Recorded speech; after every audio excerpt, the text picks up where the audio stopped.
Felipe falou se ia participar, deixa eu ver com ele aqui. Não comentou, eu mandei para todo mundo lá, mas ele não havia comentado. Se ele não vier, eu falo sobre a disciplina dele. Uhum.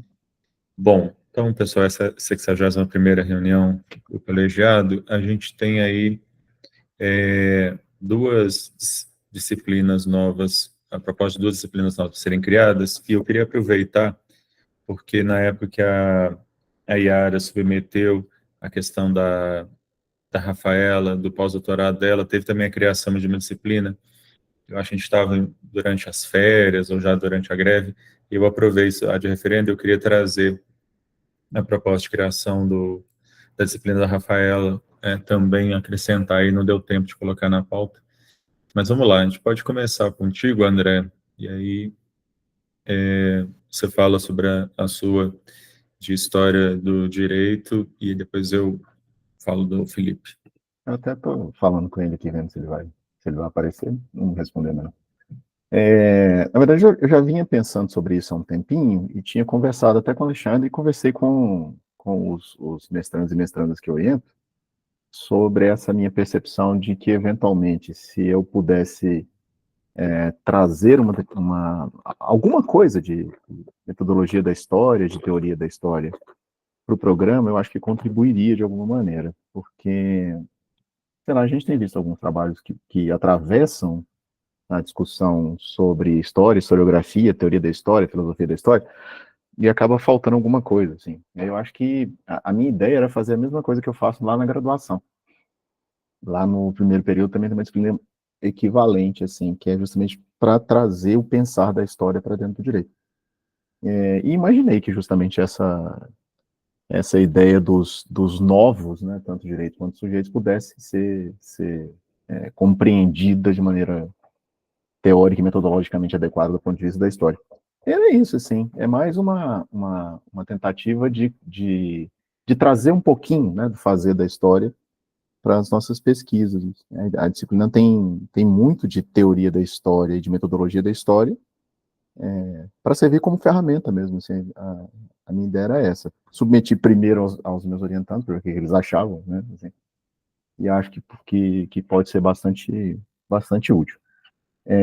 Eu fiz uma bibliografia com base em uma, em uma, em uma historiografia mais contemporânea que começa a partir da chamada escola metódica, a partir do positivismo na história, que eu acho que é o que talvez seja mais importante para a gente do direito, assim, que a gente costuma colacionar as duas coisas, o positivismo do direito com o positivismo da história, e acaba fazendo uma bagunçazinha metodológica.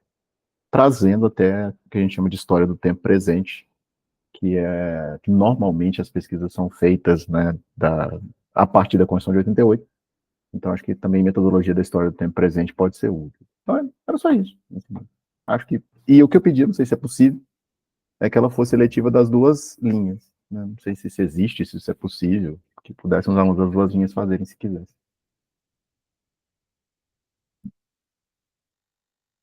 Desculpa, gente. Eu acho que é possível, sim. Bom, a gente vai colocar em votação, mas eu queria só endossar a importância de ter uma disciplina como essa no programa, porque, de fato, a gente se ressente, todo mundo na nossa área, de pessoal que acha que fazer parte histórica é ficar contando de forma linear. Em 1900 e não sei quanto aconteceu X, depois aconteceu isso. Não, isso fazer um resgate histórico é algo muito complexo, que envolve uma metodologia muito, muito própria. Eu vi a bibliografia que você traz, vários autores, inclusive Foucault, o Koselleck, né, o Legoff, enfim, eu gostei demais. Enfim, eu já estou dando a minha opinião, né? Por mim, eu acho que tem, não só tinha que ser aprovada, mas também ela deveria ser das duas linhas. Eu acho que o pessoal da linha 2 também poderia aproveitar muito bem. Quiçá, talvez essa disciplina pudesse ser até obrigatória no futuro, sabe? Porque o pessoal inventa de fazer histórico e sai um monte de atrocidade normalmente. Mas vamos lá, em discussão, quem mais quer se manifestar? Estou de acordo. Parabéns, André, pela iniciativa. Vou recomendar para os meus alunos. A gente também está de acordo. Beleza. E a minha Anderson, proposta já é para oferecer no próximo semestre, tá? o Anderson também está de acordo. Então, ok, está aprovado. Então, André, eu vou só te pedir para você depois me mandá-la em Word, porque a gente tem um arquivo de inventário do programa, que é mais fácil para eu acrescentar, senão eu teria que pegar seu arquivo, passar para o Word, você já tem esse negócio em Word mesmo, que aí eu vou atualizar o arquivo de inventários no site, para ter todas as disciplinas lá, tá? A outra disciplina é do Felipe, ele falou se vai entrar, André? Deixa eu ver aqui. Não respondeu, não. Bom, deixa eu só entrar aqui na... A disciplina do Felipe se chama Consumo, Comportamento e Vulnerabilidade, é uma disciplina eletiva da linha 2. Eu andei discutindo um pouco sobre esse tema com o Felipe, a discussão aqui, né, é sobre o direito ao consumo como direito fundamental, ligado, inclusive, à dignidade da pessoa humana, igualdade, enfim. E a gente conversou algumas questões, inclusive, de como é que hoje em dia o uso de algoritmos e Big Data afetam a nossa capacidade de consumo e tal. Acho que é uma disciplina que tem muito a ver com os temas mais atuais aí quer dizer, para além de uma questão meramente direito civil, acho que é uma questão que expande aí para uma série de outras repercussões que têm a ver exatamente com essa ideia de novos direitos, né? Uma releitura interessante, aí, constitucionalmente adequada, vamos dizer assim, do direito do consumidor, para além daquela visão lá dos anos 90, né, que via apenas uma relação comercial e tal. Então é isso. Alguém quer se manifestar? Maurita de acordo. Apresentação decente. André. Anderson. Ok. Bom, então tá aprovada também. Eu vou pedir mesma coisa para o Felipe me mandá-la em Word. O que eu queria acrescentar aqui, pessoal, como eu disse no início, a Rafaela e a Yara apresentaram o plano de trabalho delas, né? A Rafaela inicialmente iria fazer com bolsa, mas aí, por idiosincrasias da UFOP, ela não conseguiu. E ela então propôs uma disciplina para apresentar como parte do plano de trabalho dela no pós-doutorado, que se chama Responsabilidade Civil e Novas Epistemologias. Deixa eu ver se eu mostro ela rapidinho aqui. Ela tá tranquilo, Anderson, ainda mais que você está aí só conseguindo um braço aí para digitar. Então, tá,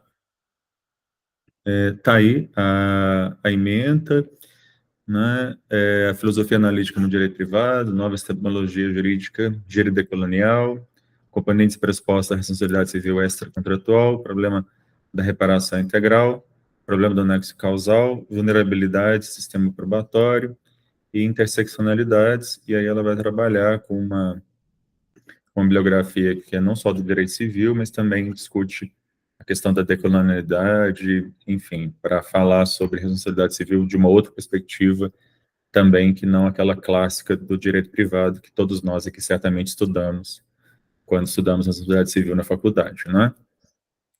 E é isso, como ela foi aprovada um bolo ali junto com o plano de trabalho e tinha ficado só como ad referendo, eu queria trazê-la aqui para a gente poder discutir e, se aprovada, poder fazer parte também do ementário do programa.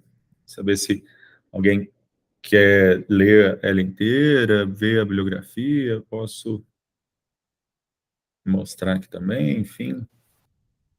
Ela já está sendo oferecida esse semestre, cara? Não, ainda não. Ainda não? Ela não tá, eu imagino que ela deva ser colocada aí para o segundo semestre. Não deu tempo de fazer isso ainda. Por causa da questão que a gente ficou discutindo lá, se ela ia ter bolsa, se não ia ter bolsa, ficou aquela confusão toda lá. Ok? Todo mundo de acordo? Beleza, então. Então, tá aprovado aí. Eu vou comunicar também a Yara e a Rafaela, para ver se então ela é também ofertada aí no segundo semestre. Pessoal, também fora da pauta, e aí me desculpem por não ter colocado isso na pauta, mas é porque eu ainda estava finalizando. Eu queria que, na verdade, fazer um comunicado e dizer que numa próxima reunião devo apresentar de forma mais definitiva o nosso programa, junto com o programa de Juiz de Fora e o programa de Viçosa, que recentemente foi criado. A gente está criando uma rede de cooperação entre os 3 programas. A ideia inicial é da gente fazer atividades em conjunto, então bancas, eventos. Agora mesmo em setembro vai ter aquele evento do Cátedra Serra de Minas, né, que é coordenado aqui pelo Bruno, e aí vai ter participação dos 3 programas lá. Eu vou estar à frente de um GT e uma professora da Federal de Juiz de Fora também vai estar à frente de um GT. O evento acontece na Federal, justamente na Federal de Viçosa. Então, a ideia de estreitar os laços entre os 3 programas, nós somos 3 programas do interior, a gente nunca vai ter a mesma força da UFMG, né, e eu acho que a gente precisa se fortalecer, fortalecer os programas do interior, e também a ideia de que, num futuro, a gente possa pensar, e isso já tem sido discutido entre os 3, eventualmente na proposição de um doutorado, mas um doutorado em associação dos 3 programas. Então, programa de Viçosa e programa de Juiz de Fora têm debatido isso internamente e parece que isso é uma ideia que vem ganhando força, aí, até porque a CAPES tem sinalizado de restringir a aprovação de novos doutorados que não sejam algo maior do que cada federal tem um doutorado próprio, né? Eu estou finalizando o memorando de tratativas nos 3 programas, os 3 programas estão elaborando isso. Assim que estiver pronto, eu quero trazer aqui para o colegiado para a gente poder discutir e aprovado a ideia da gente lançar essa rede lá no evento do Serras de Minas, na Federal de Viçosa, tá? Se alguém quiser dar uma lida já no que já tem sido feito e tal, o arquivo está sendo feito em colaboração, mas o arquivo está aberto, se alguém quiser ver, dar contribuições também, vai ser muito bem-vindo. Ok, gente, é isso. Não sei se a representação discente tem alguma questão. Diga, Maria Carolina. Oi, Alexandre. Eu queria perguntar sobre se tem um prazo de qualificação, porque a minha turma está perguntando já isso. Boa. Então, a gente normalmente faz as qualificações de seminário de pesquisa em julho. Estamos em junho. Então, assim, uma coisa que até que eu quero falar para todos os professores, que apesar da greve, da mesma forma que a gente fez as bancas do pessoal que estava formando, a gente vai precisar fazer o seminário de qualificação do pessoal que está no meio do curso aí. Bom, a gente pode discutir aqui agora uma data. Eu quero ver quando que terminam formalmente. A gente não sabe de nada, né? Mas, enfim, quando que teoricamente terminam as aulas do primeiro semestre da UFOP? Na pós é 20 e alguma coisa de julho, quer ver? Na última semana de julho. De repente a gente poderia fazer isso na última semana de julho, né? Na verdade, termina na penúltima. Isso que eu ia falar, é 20 qualquer coisa. Era para terminar na penúltima. Uhum. Só que aí não vamos ter calendário novo, né? Ao final da greve, o CUNE vai estabelecer um novo calendário. Considerando a graduação, mas o negócio é que, no nosso caso, o calendário, teoricamente, continua valendo, né? No calendário da própria é dia 20/7, o término das aulas. E aí, 20/7 da pós, né? E aí 31/7, encerramento do Lançamento das período letivo no sistema. A gente poderia colocar de qualquer forma, considerando que teoricamente as aulas na pós vão até o dia 20, a gente poderia colocar o seminário justamente para a semana seguinte, de 24 a 28/7. 22 a 26. Oi? 22 a 26. Eu estou em junho aqui, desculpa, gente. 22 a 26, isso. 22 a 26 de julho, que daí, teoricamente, não tem mais aula, mesmo que eles estão dando aula na pós, não vão ter mais aula, e aí dá para a gente fazer sem prejuízo, né, das aulas. Mas foi muito bom você ter lembrado disso, Carolina. Eu tinha comentado já com você informalmente, mas a gente precisava bater o martelo. Vamos fixar, então, 22 a 26, eu vou comunicar, assim que a gente terminar aqui, eu já comunico aos professores, e eu vou pedir para você, então, Carolina, comunicar aos alunos, por favor, e a gente já deixa marcado, então. Sobre a qualificação, só para você informar aí os alunos, e é bom que esteja sendo gravado, que depois eles podem consultar também aqui a gravação, os alunos, eles precisam apresentar, normalmente o que a gente pede é um capítulo, uma parte já escrita da dissertação. É claro que isso vai ter que ser apresentado, o orientadora que vai definir exatamente, mas não, só chamar a atenção de que o seminário não pode ser o projeto, né? Eu estou dizendo isso porque eu já vi acontecer de, no seminário, a pessoa reapresentar o projeto. Não é o projeto. Quer dizer, pode apresentar o projeto também para mostrar em que ponto que ele já está sendo cumprido. Mas, para além disso, tem que ter já uma parte escrita, uma parte da dissertação escrita. Um capítulo, uma parte de um capítulo, alguma coisa assim, tá? E aí, isso é avaliado por 2 professores do programa, então, o orientador e mais um professor, né? E uma banca que provavelmente vai ser online. Ok? Beleza, então, pessoal. Eu acho agora, então, é isso. Obrigado, então. Beleza. Terminamos aí em 20 minutos, Amaury. Excelente, Alexandre, parabéns. Valeu, gente.